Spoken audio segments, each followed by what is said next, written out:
Hello, I'm Alejandro Polo. He's, him, he.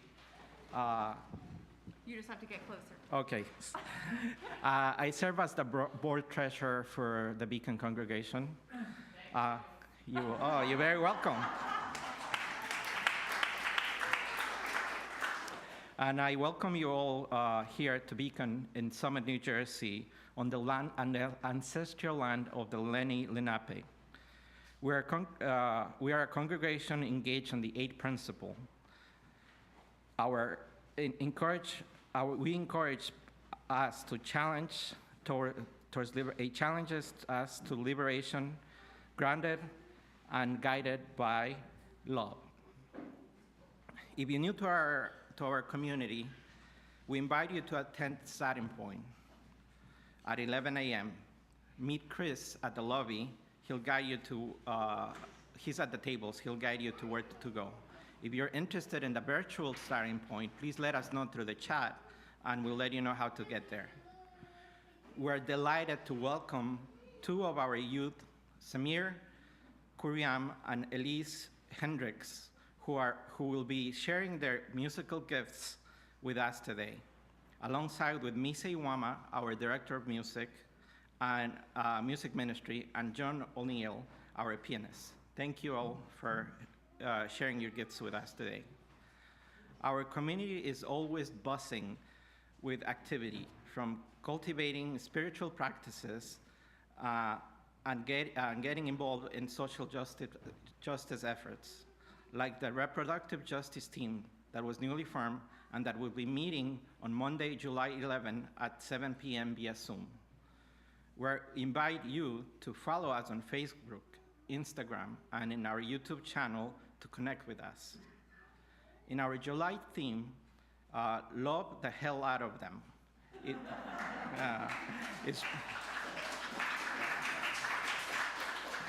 It's rooted in our universalist ancestors who did not believe in hell, except for the one that's created for their own lives.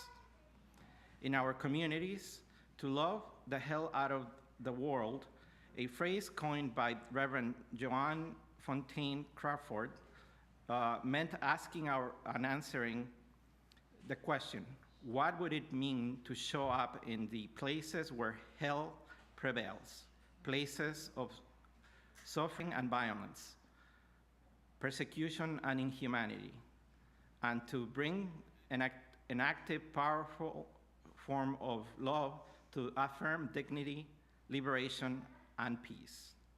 Welcome, Beacon. Let's love the hell out of them.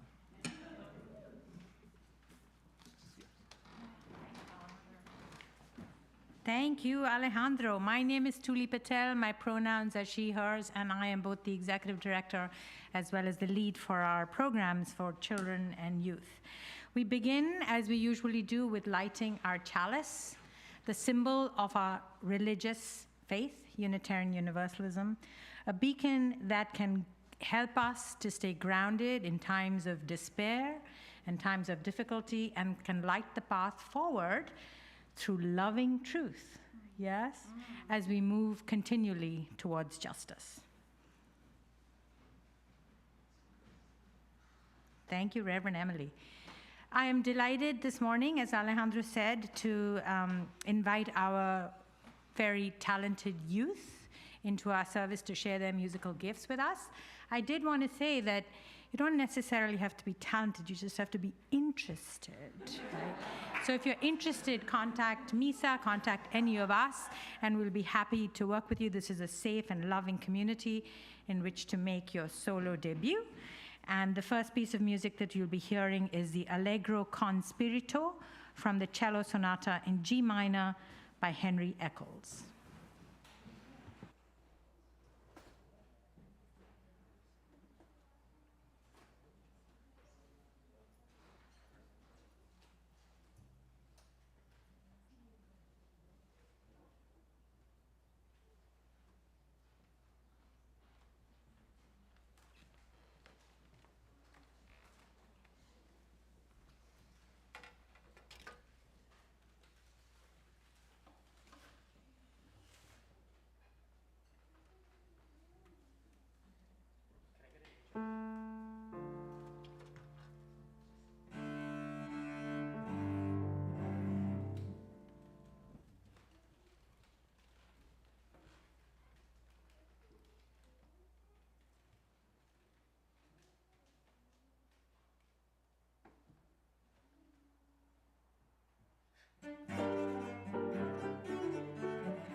Thank you so much, John and Sammy.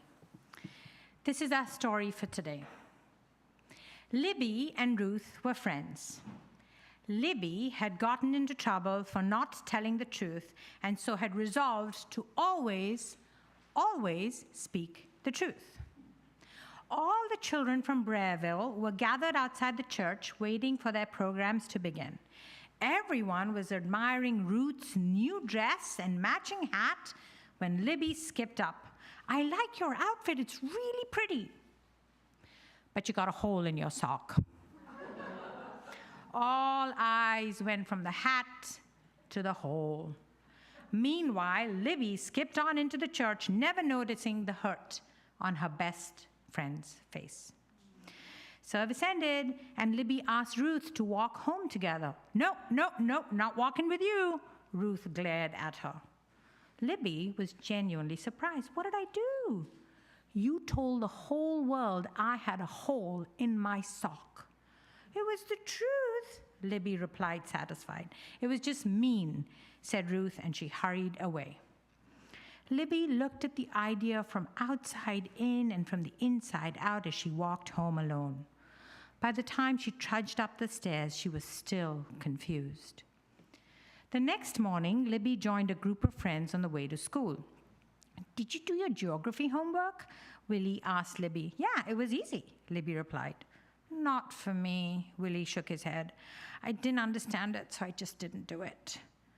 First thing in class, Libby starts waving her hand. "Oh, me, Miss Jackson, call on me." You all know who those people are, right?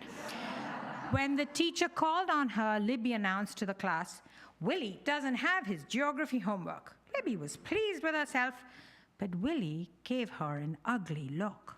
"Why'd you tell on me?" he whispered as he walked up to the teacher's desk to explain. "All I did was tell it like it is. So there." Libby folded her hands in her lap. Before lunchtime, Libby had told a lot of truths. And by the time school was over, hardly anyone would talk to Libby. "Why are you all mad at me?" "Hello, Libby Louise," said Mrs. Tussleberry in her sing-song voice from the porch of her vine-covered cottage as she watched Libby walk home. "What's that sad look you're wearing on such a pretty day?" Libby jumped right in. "Mrs. Tussleberry, can the truth be wrong?" "Oh, no, the truth is never wrong. Always tell the truth," Mrs. Tussleberry said, fanning herself. "That's what I thought," Libby said, and a smile of relief lit up her face. Mrs. Tussleberry leaned over the porch railing to pluck a bloom off one of the vines growing all over her yard and cottage. "Don't you think my yard is lovely?" Libby thought about it. She wanted to say yes, as to not sound sassy, but it just wasn't true. So polite as you please, Libby answered, Mrs. Tussleberry, truly and honestly, your garden looks like a jungle. Mrs. Tussleberry gasped and rushed inside her house and slammed the door. At home, Libby asked her mom how telling the truth was making her lose friends. Are you sure they're mad because you told the truth? I think so. Willie was mad when I told Mrs. Jackson he didn't have his homework. And Mrs. Tussleberry got plenty upset when I said her garden looked like a jungle. Oh, I see, said her mom. Sometimes, if the truth is told at the wrong time, in the wrong way, or for the wrong reasons, it can be hurtful. But honest-to-goodness truth is never wrong.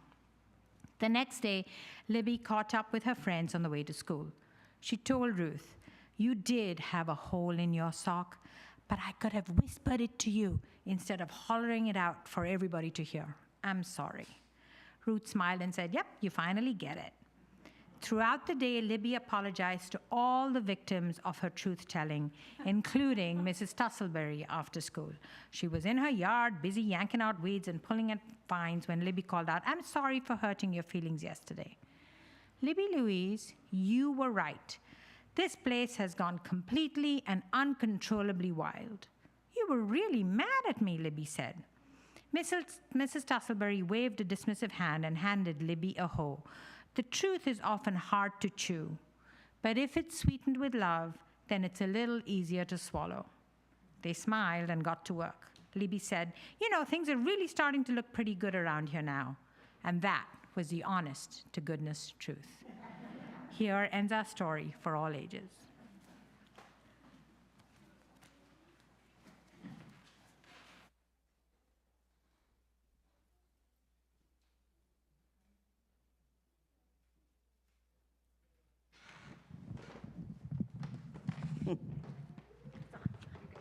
I got it. Okay. Good morning. My name is Kathy Menendez, and she, her, hers, and I serve as a chaplain here at Beacon. Chaplains extend the spiritual care of our community. One ritual of spiritual care is our community candle lighting. Together, we light candles of joy, of sorrow, and of gratitude. This morning, we light a candle of joy for long summer evenings and fireflies when the sun finally sets, and for Sammy's playing. A candle of sorrow for our loss of rights and freedoms, even as we celebrate our national independence. And a candle of thanksgiving for friends who listen, who know the real you, who laugh at your jokes, who give you a hug and dry your tears.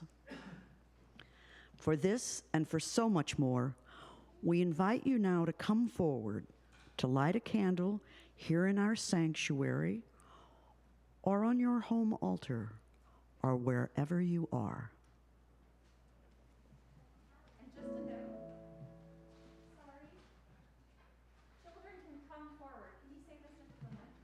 Children are welcome to come forward. And then go to their summer programs.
Oh, it is good to see your faces.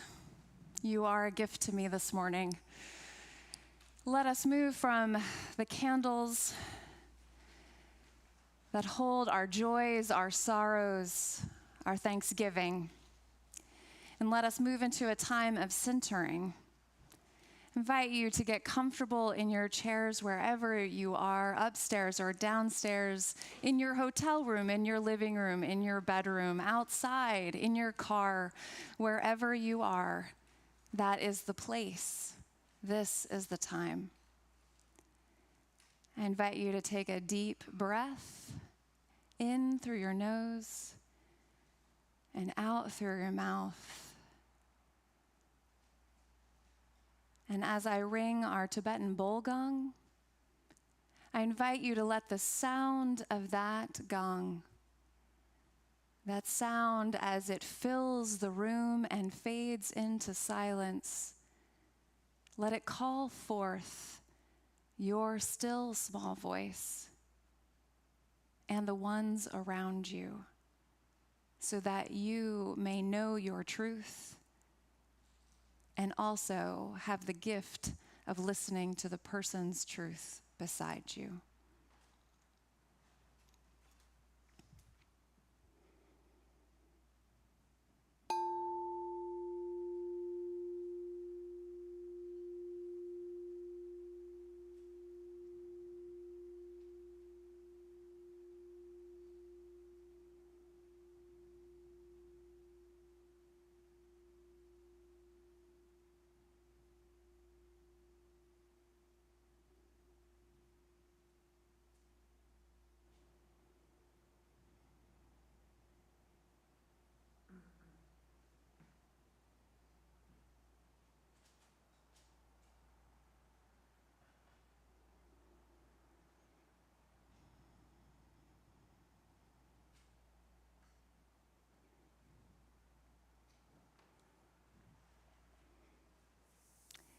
Opening our eyes and returning to the room, we now invite you into a time in which we lean into generosity, leaning into generosity in order to fund a bold mission, one of radical inclusion, one of feeding the human spirit in a time when we are seeming to be more production-oriented than being-oriented, and yet we say, let us feed this, our human spirit, and let us heal the world. We heal the world because we love the hell out of this world. That is what we are called to do, and to do so requires healing. And so in this time of offering, we will pass a plate around. You are also welcome to text to give. For those of you who are joining us virtually, there will be information on the screen. Thank you for your generosity. Thank you for funding our shared mission.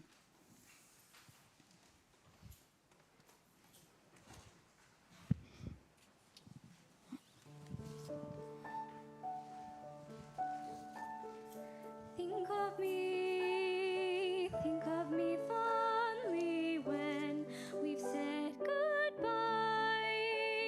Remember me every so often. Promise me you'll try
Well, that's a hard act to follow. Sammy, John, Elise, thank you so much. And Misa, wherever you are in this building, thank you. So folks, I have to admit that every now and again, my inner 7th grader pops by for a visit. Does yours? Oh, good. Thank you. I have to tell you that she still suffers from a bad case of embarrassment.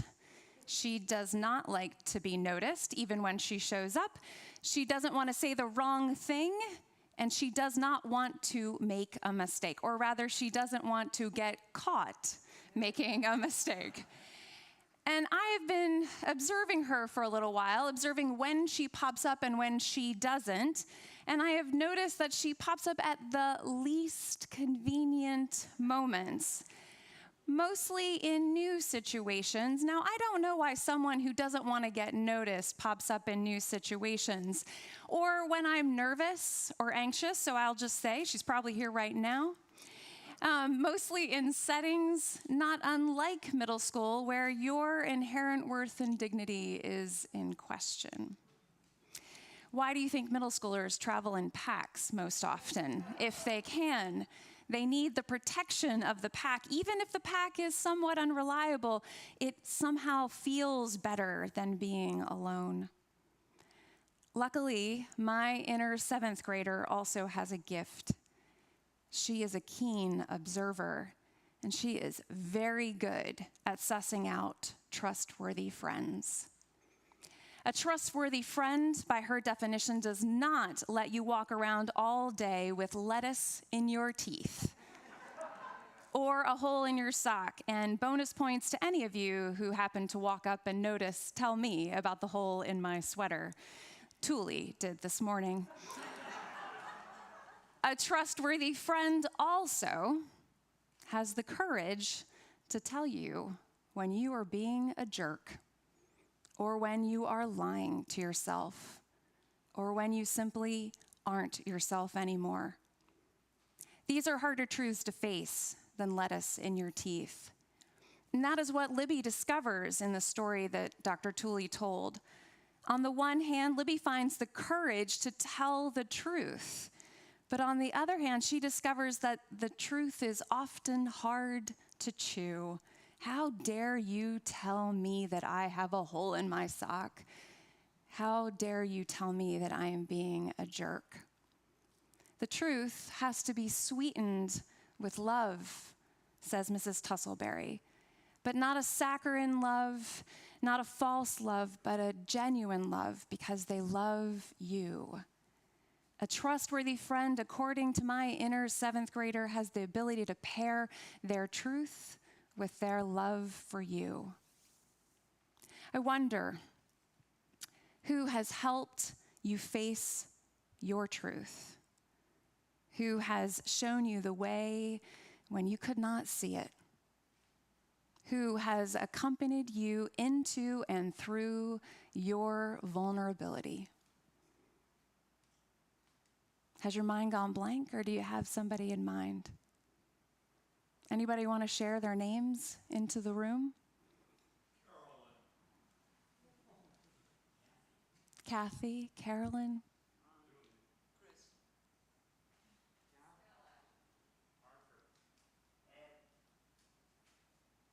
Come on, keep bringing them into the room with us.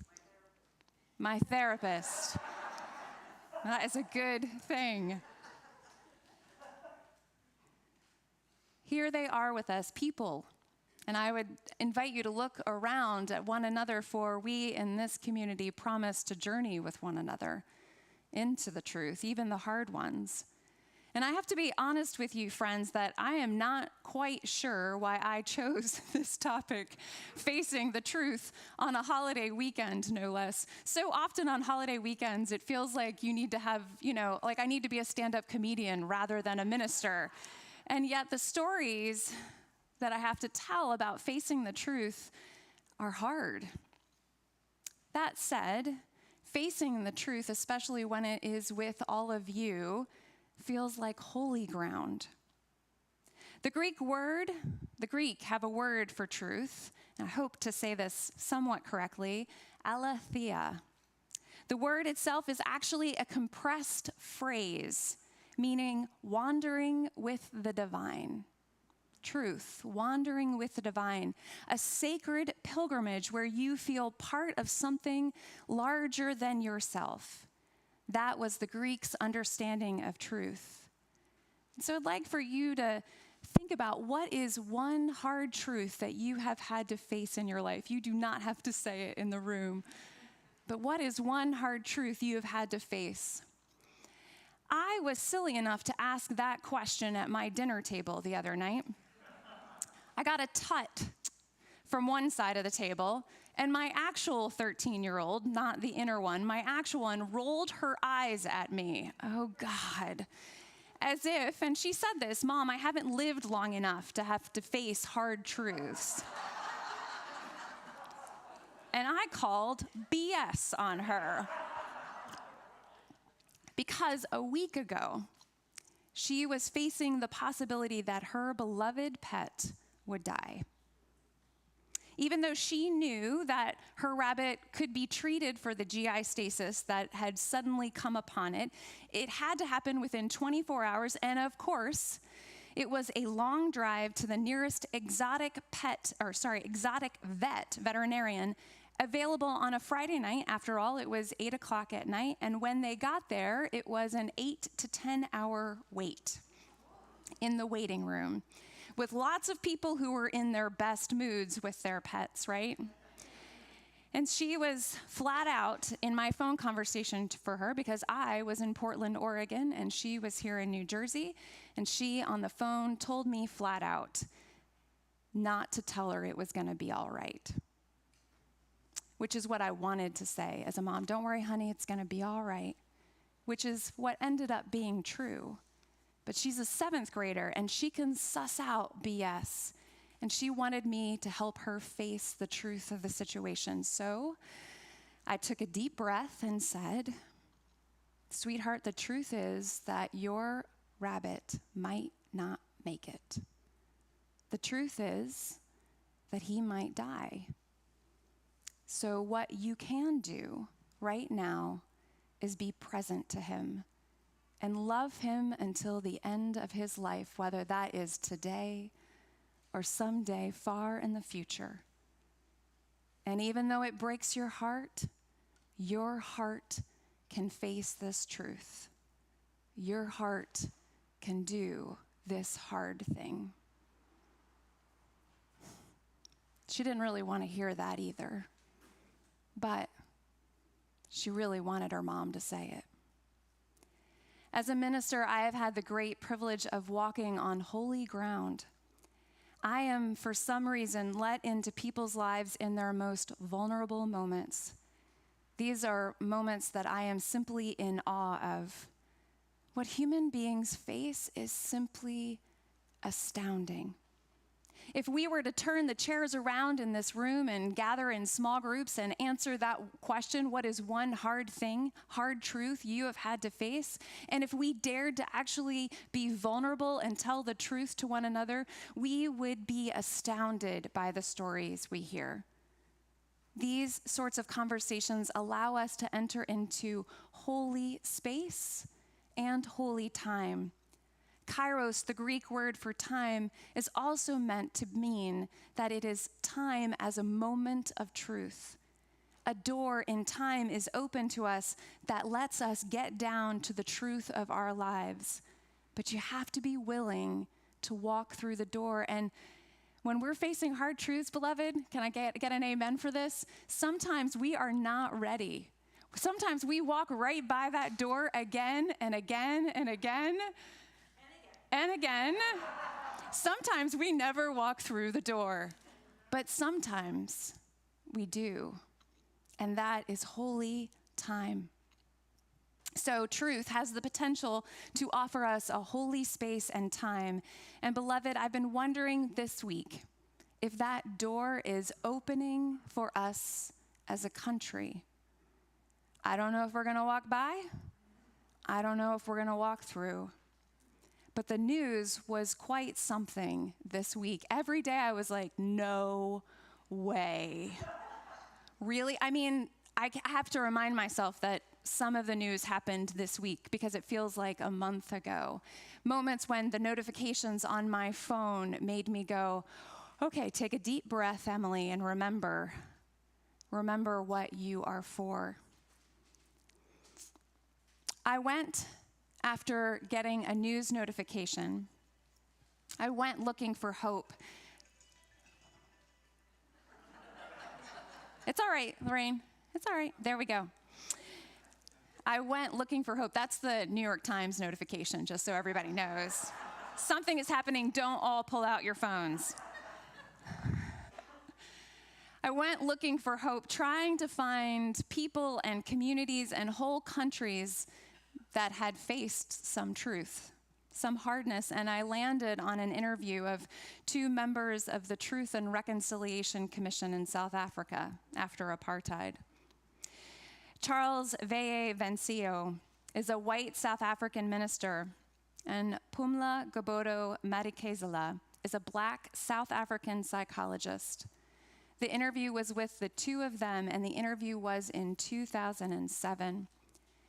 And just to refresh our memories on that Truth and Reconciliation Commission, it was created as an attempt to heal the country and bring about a reconciliation of its people without retribution.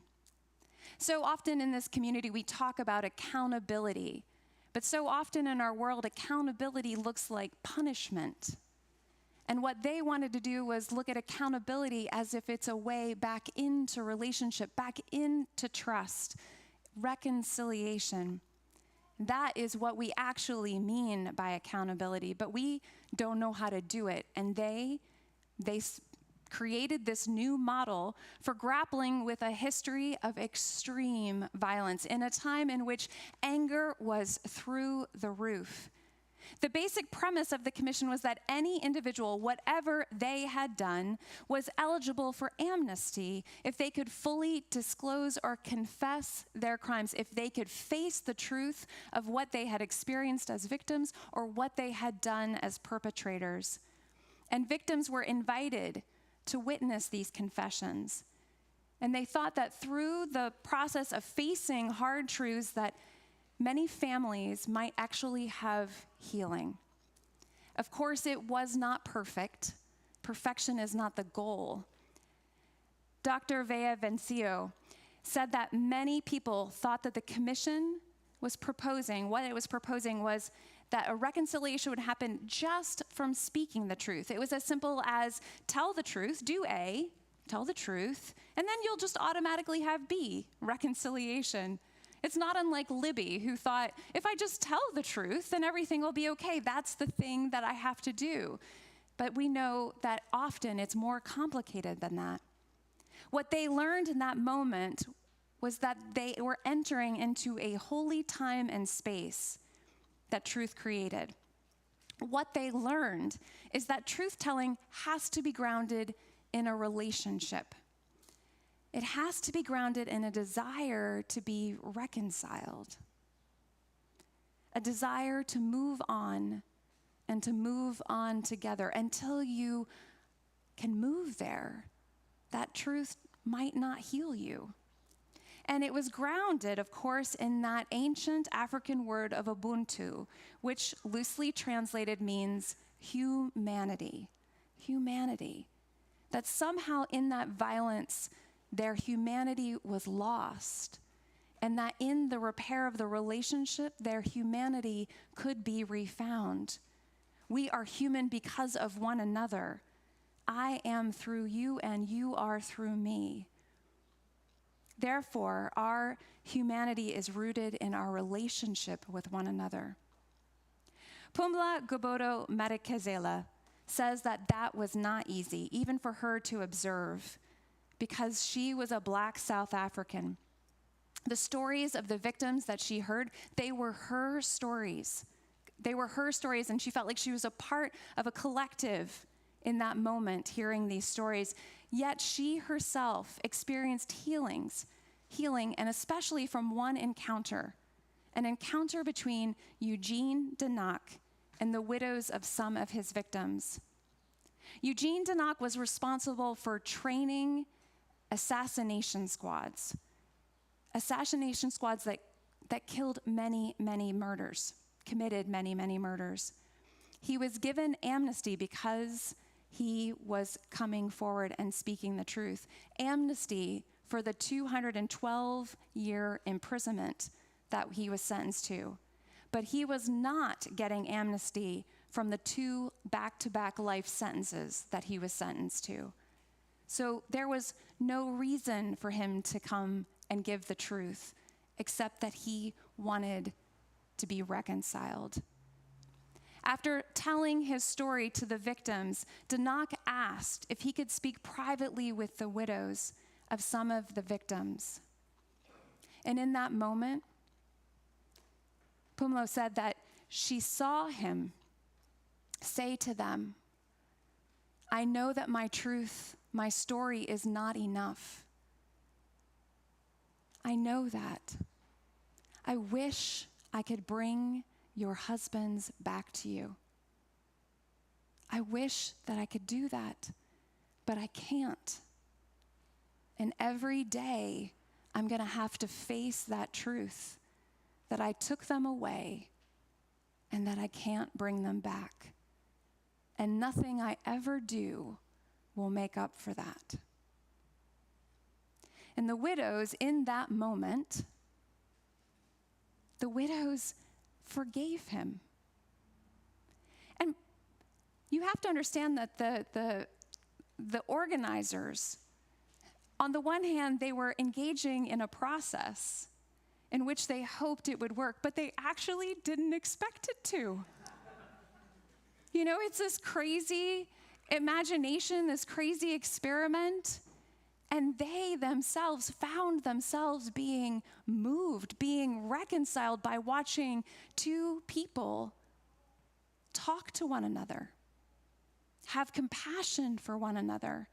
And so one of the widows came up to the organizer and said, "You have to tell Denac when you see him next that our forgiveness was not just a pat response, that we meant our forgiveness." And the organizer said, "What made you do so? What allowed you to forgive?" And they said, "Because I saw in him that he was sorry. He told me what had happened to my husband, and I now know what happened. I can now close that story and move on. And I know that he will suffer. And if change is going to happen, we have to move on together. So would you please tell him I meant my forgiveness?" I don't know how I feel about that, right? I think about some of the people who have wronged me, and they haven't killed my husband or family members, and it is hard for me to forgive.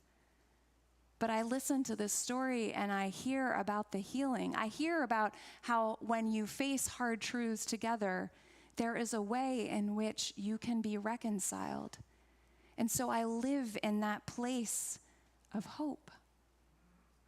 If we move into this sacred space and time,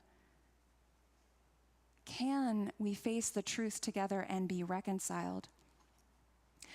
I wonder, what might this mean for us as Americans as we celebrate Independence Day, mere weeks after Juneteenth?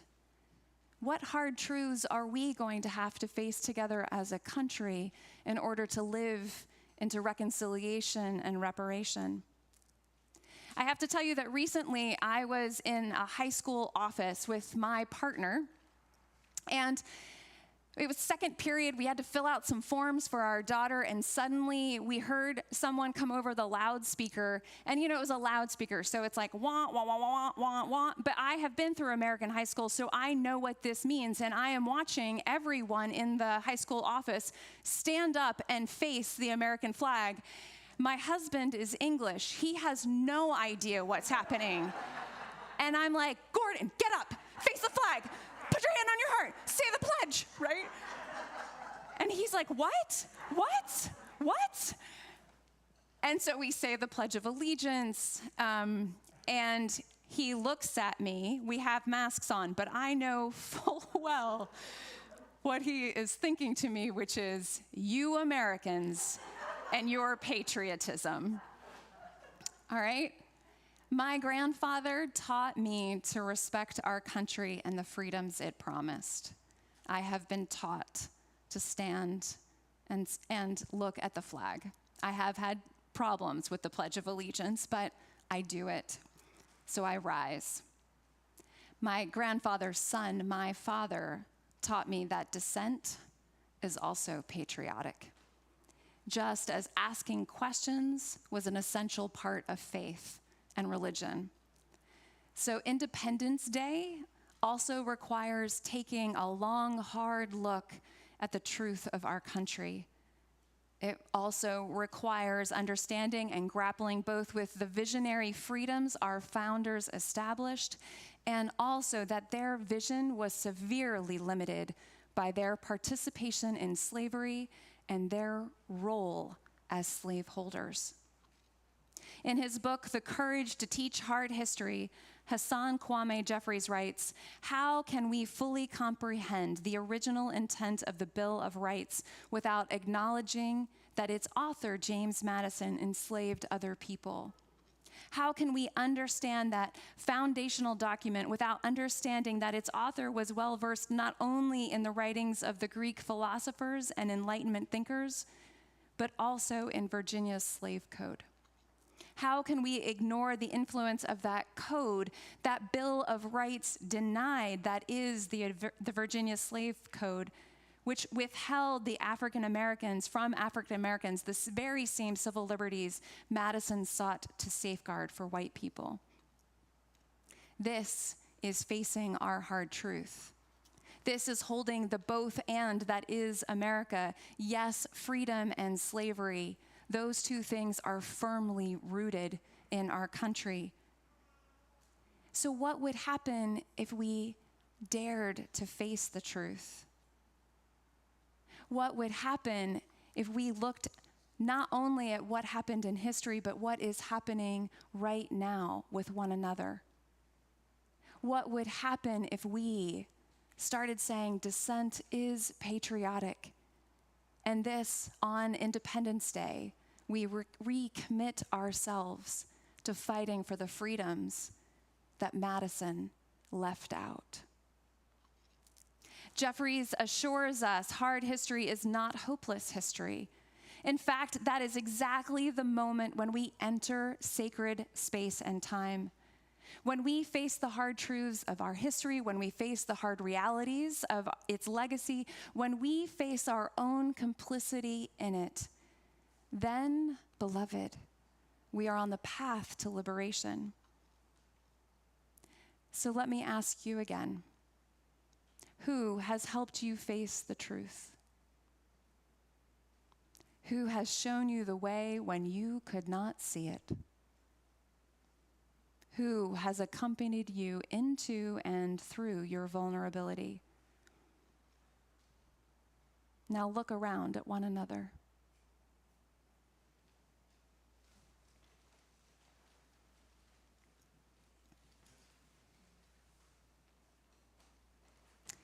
For those who are new today, they're like, I don't know. But for those who are new today, I want you to know that this is a community that is learning how to face hard truths together. That is what we do for one another. This is sacred time and sacred space. I have no doubt that it will break our hearts. I have no doubt that it will threaten who we are for who we yet can become. But I say to you what I said to my daughter last Friday night. We can do this hard thing. Your heart, our hearts can do it. We can face this truth, and we will live into liberation. May it be so.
Go lifted up, love bless your way. Moonlight, starlight, guide your journey into peace and the brightness of day.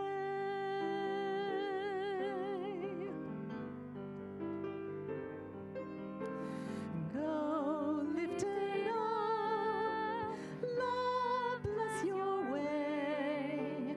Moonlight, starlight, guide your journey into peace and the brightness of